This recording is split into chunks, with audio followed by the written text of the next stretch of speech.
नमस्कार दोस्तों, स्वागत है आपका टेक आर्यन पर। आज हम अनबॉक्सिंग और रिव्यू करने वाले हैं कॉर्डलेस स्क्रू ड्राइवर की, जो कि आया है बॉस कंपनी की तरफ से।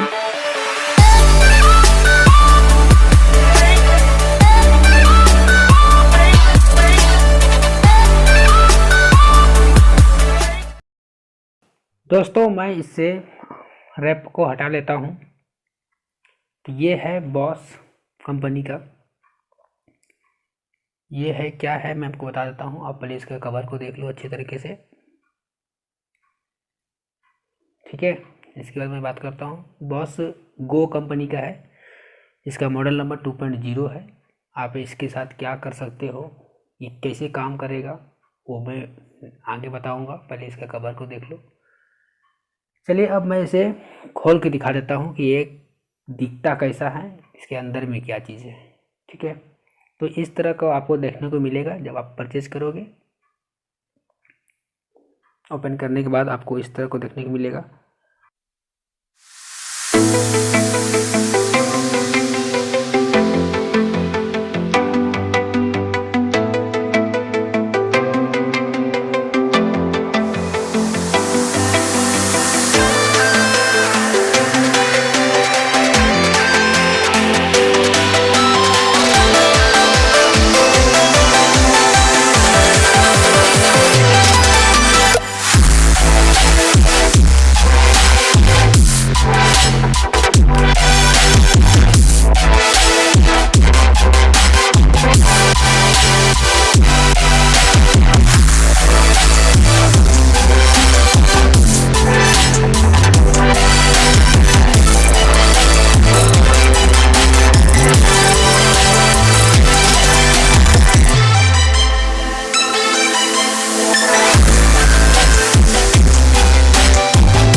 वीडियो कैसा लगा दोस्तों कमेंट करके ज़रूर बताएं। तो वीडियो को लाइक और अपने दोस्तों में शेयर ज़रूर करें, और चैनल पर अभी तक नए हैं तो टेक आर्यन चैनल को सब्सक्राइब करें और साथ में बेल आइकन को भी प्रेस कर लें, ताकि हमारी नया अनबॉक्सिंग आप तक जल्द से जल्द